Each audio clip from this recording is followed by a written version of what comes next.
students, welcome to our next and new channel। इतना दिन से हम लोग बंद किए हुए थे और हम लोगों का ये चैनल जो नया है जिसपे आप ये वीडियो देख पा रहे हैं, इसे अपने दोस्तों के बीच भी पहले तो सब्सक्राइब करवा लीजिएगा, क्योंकि अभी तक हम लोग सब्सक्राइबर के लिए जो मेहनत किए थे एक दिन उसके अकॉर्डिंग ही सब्सक्राइबर इसके हैं। सब्सक्राइबर उसके बाद काफ़ी कम बढ़े हैं और इसकी एक वजह ये भी हो सकती है कि हो सकता है कि मैंने बोला था कि 15 वर्ड सीरीज 44 में आपको कि इसका नेक्स्ट जो वीडियो जाएगा 45 से वो इस चैनल पे जाएगा, ठीक है। लेकिन किसी वजह से हम लोग कंटिन्यू नहीं आप लोग के बीच में मौजूद हो पा रहे थे, इस वजह से थोड़ा सा गैप हो गया है और 45 के बाद 45 वीडियो सीरीज आने में थोड़ा सा वक्त लग गया है। तो चलिए मैं उसके लिए माफ़ी चाहता हूँ और अब हम कंटिन्यू आपके बीच में 45 से 50 तक का सीरीज कंप्लीट करेंगे जैसा मैंने कमिटमेंट किया था। और उसके बाद मैंने कहा था कि जब 50 सीरीज कंप्लीट हो जाएगा इसका तो आपको मैं प्रैक्टिस सेशन दूंगा, ठीक है। तो प्रैक्टिस सेशन कैसा होगा उसके बारे में हम लोग 50 वीडियो में यानी 50वें वीडियो में डिस्कस करेंगे डिटेल से, ठीक है। या तो एक स्पेशल वीडियो भी आपको मैं बता कर दे सकता हूँ उसका पूरा डिस्क्रिप्शन बताने के लिए। तो चलिए इन सब बातों को रखते हैं दरकिनार, बाकी इस पे काम कीजिए आप लोग थोड़ा सा। जितने ज़्यादा सब्सक्राइबर होंगे उतना बेहतर कंटेंट आपका उतने ज़्यादा स्टूडेंट्स के पास, आपके दोस्तों के पास, आपके फैमिली के जो अच्छे स्टूडेंट्स आपके हैं उनके बीच में पहुंचेगा। तो मैक्सिमम सब्सक्राइबर आपको करवाना है। तो चलिए आज का हम लोग सेशन अब स्टार्ट करते हैं स्टडी का। तो देखिए 15 वर्ड के अकॉर्डिंग मैंने है जो कि 10 के बाद 11, 12, 13, 14, 15 15 वर्ड्स आपके पास में रखा है। अब इसको हम लोग एक्सप्लेन करके स्टडी करते हैं। तो चलिए सबसे पहले OWS सीरीज में आते हैं। अगर आप तो OWS सीरीज में आइए, देखिएगा सबसे पहला वर्ड आज का आपको लग रहा होगा थोड़ा सा मुश्किल सा। आपको ऐसे स्टडी करने से पता चल रहा होगा कि मैं पीछे से स्टडी आपको शुरू करवाया हूँ, कि OWS मैंने बहुत पढ़ाया तो मैंने आगे से तो पढ़ाया, चलो अब पीछे से थोड़ा सा रिवीजन राउंड लेके चलता हूँ और फेमस वर्ड जो आपके पास है उसका ही डिस्कशन करता हूँ, जो एग्जाम में आता भी है, आया भी है, आएगा भी। देखो बहुत इजी करते हैं इसको। जील वर्ड का हिंदी होता है उत्साह।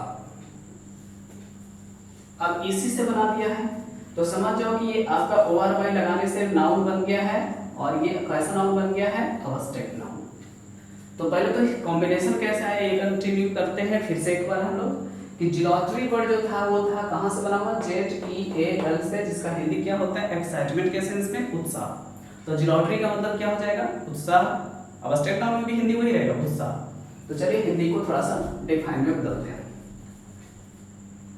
तो लिखते हैं एक्सेसिव स्टेट अवस्था होता है ऑफ फीलिंग एक्साइटेड, ठीक है।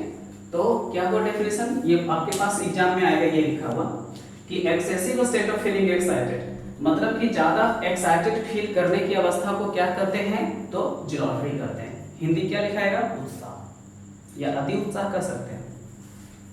अब देखो दूसरा जो वर्ड आपके पास में योकेल वर्ड है, ये काफी पुराना वर्ड है और काफी एग्जामिनेशन में रिपीटेड भी किया है। अब इसको हम ऐसे कहते हैं कि रिलेट कर लो।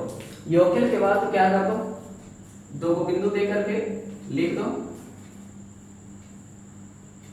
विलेजर्स। अब जरा समझो क्या हुआ। तो मैंने कहा कि जो गांव के लोग होते हैं ना वो योकेल होते हैं। योकेल का मतलब होते हैं देहाती होते हैं।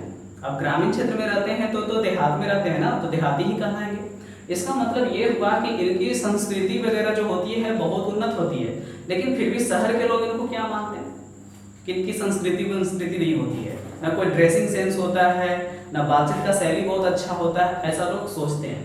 तो इसी वजह से इसको निगेटिव वर्ड माना गया है और इसका मतलब कहा जाता है क्या, एन अनकल्चर्ड फेलो। फेलो का मतलब प्रतिनिधि या व्यक्ति, पर्सन। तो ठीक है, तो डेफिनेशन आपके पास में आएगा क्या, एन अनकल्चर्ड फेलो। तो ऑप्शन में मारेंगे क्या, योकेल। तो क्या करो शॉर्टकट के लिए याद कर लो, अनकल्चर्ड का साइन क्या चीज हो जाएगा, योकेल हो जाएगा। चलो अब जो स्टूडेंट मेरे साथ कंटिन्यू बने हुए हैं उनको पता होगा कि मैंने उनको सिखाया था कि ये वर्ड जो होता है इतना, इसको मैंने उच्चारण करके बताया था एयर होगा, ठीक है ना, पे भी क्या हो जाएगा रेफ। तो प्रोनाउंसिएशन हो गया आपके पास। अब इसका मतलब होता है क्या, इच्छा। मैंने डिजायर का साइनोनिमस में भी पढ़ाया था, एर्न फॉर भी पढ़ाया होगा मैंने प्रीपोजिशन के क्लास में भी। अब मुझे समझ में आ गया कि ये वर्ब था ना, एर्न फॉर इच्छा रखना, उसी में आईएनजी लगा के क्या बना दिया, नाउन। तो हिंदी में इसका क्या करेंगे, इच्छा। ठीक है, अब इसका मतलब क्या हो जाएगा, desire for achieving something, achieving something. किसी भी चीज को पा लेने का जो इच्छा होता है, उसी इच्छा को हम डिजायर भी कर सकते हैं नॉर्मल वर्ड में, या तो एयरनिंग भी कर सकते हैं। ठीक है, तो डायरेक्ट साइनिंग आप कर सकते हो, एयरनिंग मतलब डिजायर। चलो नेक्स्ट वर्ड में आ जाओ। एक्स से बना हुआ वर्ड है जेनियल। देखो अब इसको समझाने के लिए मुझे समझाना पड़ेगा एक प्रीफिक्स और सफिक्स का थोड़ा सा कॉन्सेप्ट। ध्यान देना यहां से, ए एल से लास्ट होने वाले कुछ जो टर्म्स होते हैं उनका रिलेशन होता है डेफिनेशन में रिलेटेड टू से, संबंधित। जैसे मैंने कहा कि जज मतलब जज, अब उसका मैंने सेंस बनाना चाहा रिलेटेड टू जज, क्या आप बोलेंगे, ज्यूडिशियल। क्लियर हो गया। रिलेटेड टू काउज तो बोलेंगे काउसल। क्लियर है ना, तो यहां से हो गया कि जीनियल का मतलब क्या हो गया, पहले रिलेटेड टू। अब समझते हैं कि क्या चीज से है, रिलेटेड टू। और आगे मैं लिख देता हूं जो आपको याद करना है, हॉस्पिटलिटी। हॉस्पिटलिटी मतलब हॉस्पिटल की सुविधा नहीं, हॉस्पिटलिटी का मतलब किसी भी गेस्ट का सेवा सत्कार, यानी सेवा सत्कार से संबंधित एक्टिविटी को जीनियल कहा जाता है। ठीक है, रिलेटेड टू हॉस्पिटलिटी, सेवा सत्कार से संबंधित। चलिए ये वर्ड थोड़ा सा ध्यान देना, सी के बाद यहाँ के होगा। अब यहाँ समझना थोड़ा सा, ए जी ई का मतलब हो जाता है आपके पास की नाउन टर्म है। अब उसी सेंस में एक वर्ड और आपको मैं लिख देता हूँ, D A M A G E. Wreckage मतलब डैमेज। डैमेज का मतलब क्या हो गया कि हमारे पास जो चीज बचा वो क्या हो चुका है, अवशेष हो चुका है। तो रेकेज का हिंदी ही होता है क्या चीज, अवशेष। डेफिनेशन होगा द रिमेनिंग या द रिमेन्स ऑफ समथिंग। किसी भी बिल्डिंग का हो सकता है अवशेष, किसी मूर्ति का अवशेष हो सकता है, किसी तलवार का अवशेष हो सकता है, किसी बहुत बड़ी इमारत का अवशेष हो सकता है, ये सब सेंस में। तो रेकेज का मतलब डैमेज से याद करना, डैमेज का मतलब टूटा फूटा, टूटा फूटा को अवशेष बोलते हैं, इंग्लिश में रिमेन्स बोलते हैं। डेफिनेशन होगा the remains of A building, तो भी रेकेज। तो ये था आपके पास में OWS सेक्शन। अब हम लोग चलेंगे फ्रेजल वर्ब के पास में। चलिए अगर आपको लग रहा है कि ये आपको नहीं नोट कर पाएंगे तो स्क्रीनशॉट लेकर आराम से नोट करिएगा, कोई दिक्कत नहीं है। आगे चलते हैं। फ्रेजल वर्ब में सबसे पहला फ्रेज आज का है टेक इन। अक्सर हम लोग इसको क्या करते हैं, कंपाउंड में यूज करते हैं। टेक इन ग्रांटेड, उसने मुझे ग्रांटर बना दिया और उसके बाद वो पैसा लेके बैंक से भाग गया। क्या समझे, धोखा देने का सेंस में आ रहा है सेंटेंस ना।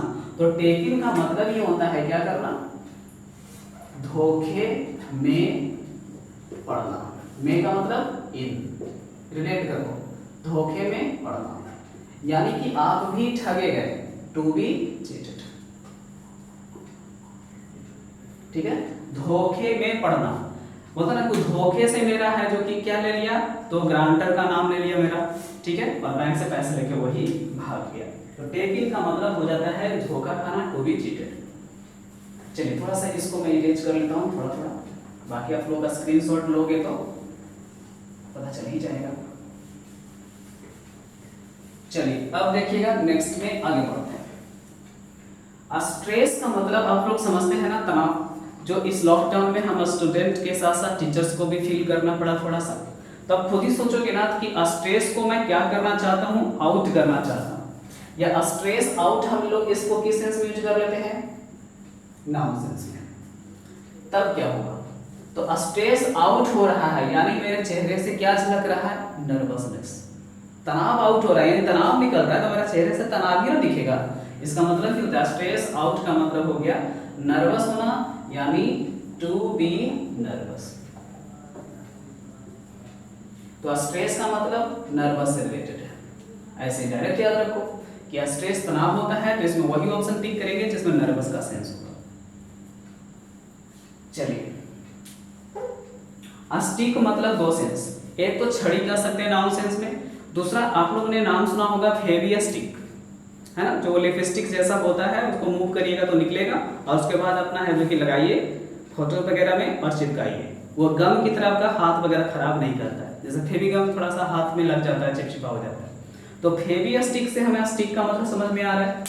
अब क्या हुआ कि किसी आदमी को, चलो एक फिल्म का सीन दिखाते हैं आपको। फिल्म कई फिल्म का है, एक फिल्म का क्या, आप खा पी रहे हैं किसी पार्टी में, अचानक से चोर आता है आपके पीछे, यहाँ पर पता नहीं क्या, अभी तो मार्कर है, वो कुछ और भी चीज को मतलब क्या करता है, टच करता है आपकी बॉडी से और कहता है सावधान। समझ रहे हैं क्या सेंस है? आपको बंदूक के नोक पे ठग रहा है, तो स्टिक अप का मतलब ये होता है कि छड़ी दिखा करके किसी को ठग लेना। यानी क्या हो जाएगा फिर से आपके पास में, टू बी चीटेड नहीं, इस बार कर देते हैं rot by people, by force of people भी कह सकते हैं कि किसी हथियार के बल पर किसी को लूट लेना होता है स्टिक अप। थोड़ा मेहनत करना पड़ेगा क्योंकि ये आपका नया है, अभी तक यूजेबल कम दिखा है एग्जाम में, न्यूज़पेपर वर्ड है। अब देखो 9th नंबर तो मुझे लगता है ना हर एक बच्चा जानता है। आप लोग जानते हैं कि स्नीक अटैक होता है, एक ऐसा अटैक जो कि छिप के किया जाए। ऐसे कहोगे सर अटैक तो छिप के ही करेंगे लोग, तो वो भी सही है, बुज़दिल रहेंगे तो छिप के ही करेंगे, बहादुर रहेंगे तो सामने से। तो स्नीक मतलब क्या है, छिप कर, और इनटू का मतलब प्रवेश करना, यानी कि टू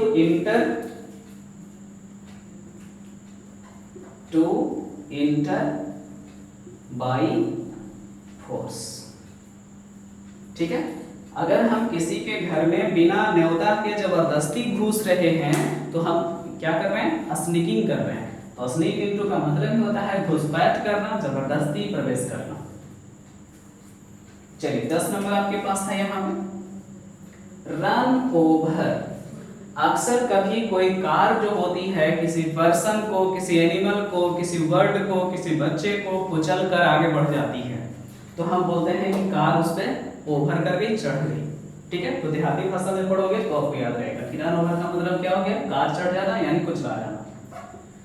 चलिए, to be knocked down by a car हो सकता है, जीप हो सकता है, बस हो सकता है, कुछ भी। हमने बेस में बस ले लिया, हम कार ले लिया। ठीक है, अब देखो आपने अगर गौर कुछ किया है तो क्या गौर किया है कि आज का हम जितना भी फ्रेजल वर्ब आपको पढ़ाए हैं उसमें मैक्सिमम जो फ्रेजल वर्ब है वो पैसिव सेंस में यूज होने वाला है। ठीक है, चलो स्पेस है तो देखिएगा, आज का इडियम सीरीज में सबसे पहले आपके पास एज से शुरू हुआ था एक इडियम्स, तो मैंने सोचा कि आपको आपका जो आईक्यू सीरीज है 10 क्वेश्चन कराना जरूरी थोड़े है, 5 ही क्वेश्चन में सिखा दो जो टोटल एज से हो, और मैचिंग टेबल में आप आंसर करके बता दूंगा खुद ही कि लीजिए सर आप 5 क्वेश्चन बताए थे, हम 6 क्वेश्चन का आंसर बताते हैं, या एक आप नया क्वेश्चन बताना मेरे को। चलो देखो यहाँ से ध्यान देना, ड्राफ्ट वर्ड का मतलब क्या होता है, जो जानते हैं उनके लिए कोई दिक्कत नहीं है। ब्रश का मतलब यही वाला, या तो कपड़ा साफ करने वाला भी हो सकता है।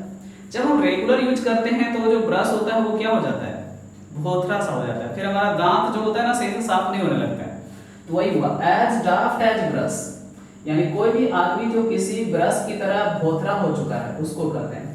तो क्या लिखेंगे, टू बी स्टूपिड या तो सिली। हिंदी में क्या होगा, मूर्ख। ठीक है, या महामूर्ख कह दीजिए, आपकी मर्जी। अब देखो बहुत ही अच्छा क्वेश्चन आने वाला है, एज क्लियर एज मड। अब कहोगे कि कीचड़ की तरह साफ, यानी कंफ्यूजन नहीं, कीचड़ तो गंदा होता है, उसको हम क्लियर कैसे कर सकते हैं, यानी अगर कोई कह रहा है तो हमको क्या कर रहा है, कंफ्यूज कर रहा है। तो एज क्लियर एज का मड का मतलब हो गया टू बी कंफ्यूज्ड। समझाते हैं, देखो टीचर टॉपिक पढ़ा देते हैं, फिर पूछते हैं तब जी समझ में आ गया, स्टूडेंट का रिप्लाई हाँ, ये जो एक्टिविटी आप कर रहे हो क्या हो रहा है? हाँ सर, पहले आप ना में से मिलाए, फिर टीचर के डर से हाँ में से मिलाए। यही है आपका कि आपके माइंड में जो बातें क्लियर हुई हैं उतनी क्लियर नहीं हुई है, यानी कि आप अभी भी कंफ्यूज हैं। Next, as fit as a fiddle. अब हम कहना चाहेंगे कि फिट मतलब हेल्दी होता है, कौन नहीं जानता है। अब फीडर का मतलब हमें समझना है, तो फुटबॉल प्लेयर मान लीजिए, रिलेट कीजिए। कभी कभी कुछ ऐसे टर्म्स यूज किए जाते हैं जिनका आपका इंग्लिश लैंग्वेज में सेंस नहीं होता है, बल्कि वो किसी दूसरी लैंग्वेज के वर्ड होते हैं। तो बस यही करना है, फिट का मतलब फिट, और फीडर मतलब फुटबॉल प्लेयर की तरह बहुत फिट, यानी क्या हो जाएगा? As fit as fiddle, to be very healthy, पूरी तरह स्वस्थ होना। नेक्स्ट क्वेश्चन आपके पास में है क्या? As hard as a nail. अब बताओ, जो नेल का मतलब जानता है कि कांटी होता है, तो बताओ कांटी कितना हार्ड होता है? आपके पैर के चप्पल को भी, जूते को भी, उसके बाद आपके पैर की चमड़ी को भी भेद देता है, मतलब उसके दिल में कोई दया नहीं होती, इतना हार्ड की नेल की तरह। इसी को कहते हैं इमोशनलेस होना, भावना शून्य होना, टू बी इमोशनलेस। हिंदी में होगा क्या? कठोर से कठोर होना या भावना शून्य होना। चलो, एज द क्रो फ्लाइज। अब मैं कहूंगा, अपना लॉजिक लगाओ दिमाग का। फ्लाई का मतलब उड़ना, क्रो का मतलब कौवा। कौवा कभी भी उड़ेगा तो सीधी दिशा में उड़ेगा, वो रास्ता कभी भी घुमा फिरा के नहीं चलता है, वो सीधी दिशा में उड़ता है। इसलिए कहा जाता है एज क्रो एज फ्लाइज का मतलब एकदम सीधे, टू बी स्ट्रेट, एकदम सीधे, टू बी स्ट्रेट। 5 नंबर तो बहुत इंटरेस्टिंग है, बहुत से बच्चों ने अपने लाइफ में सुना होगा। क्या सुना होगा?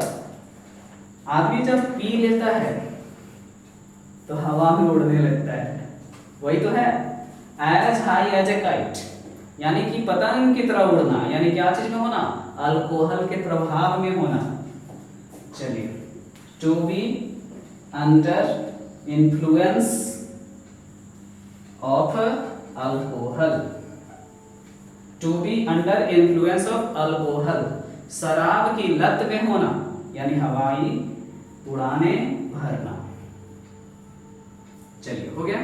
अब हमारे पास 11th नंबर का कॉम्बिनेशन फिनिश्ड होता है। अब हम लोग 12th में आते हैं।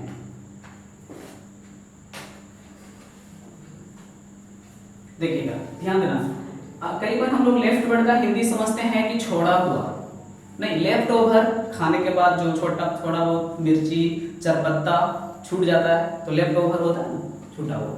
तो क्या लिख रहा है? बी लेफ्ट स्टैंडर्ड, मतलब अंतिम आदमी पर निर्भर होना। तो क्या बोलेंगे? Last person to fall on. Fall on का मतलब होता है डिपेंड ऑन, अंतिम आदमी या अंतिम सहारा कह सकते हैं।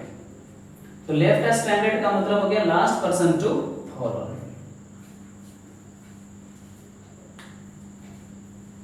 चलिए, इसके बाद बहुत इजी है, 12 के बाद 13 यहाँ है ना।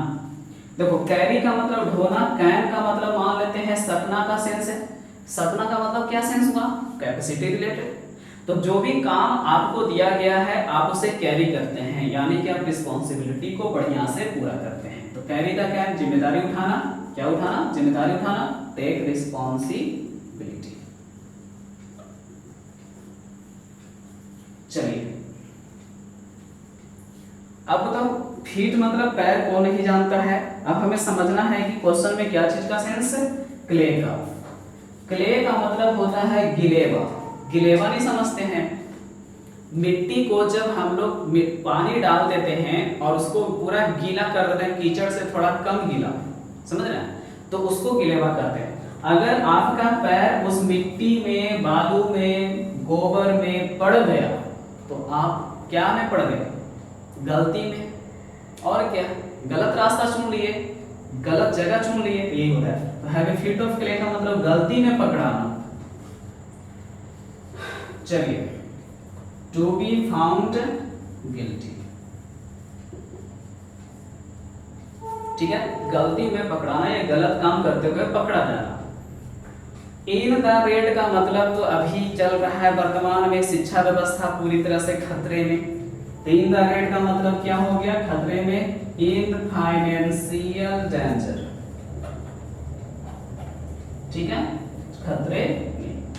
तो ये था आपके पास में 45th सीरीज आपका वोकैब सीरीज का, और ज़्यादा से ज़्यादा स्टूडेंट्स को जोड़ने की जो बात मैंने कही उस पर ध्यान देना है। और दूसरी बात ध्यान देना है कि ये जो मैचिंग टेबल आपने एज का सीखा है, एक बार दोबारा से लिख दीजिए, सामने सामने उसका आंसर लिख दीजिए ताकि आपको बढ़िया से याद हो जाए। ओके, तो आज का सेशन यहीं पे समाप्त हो।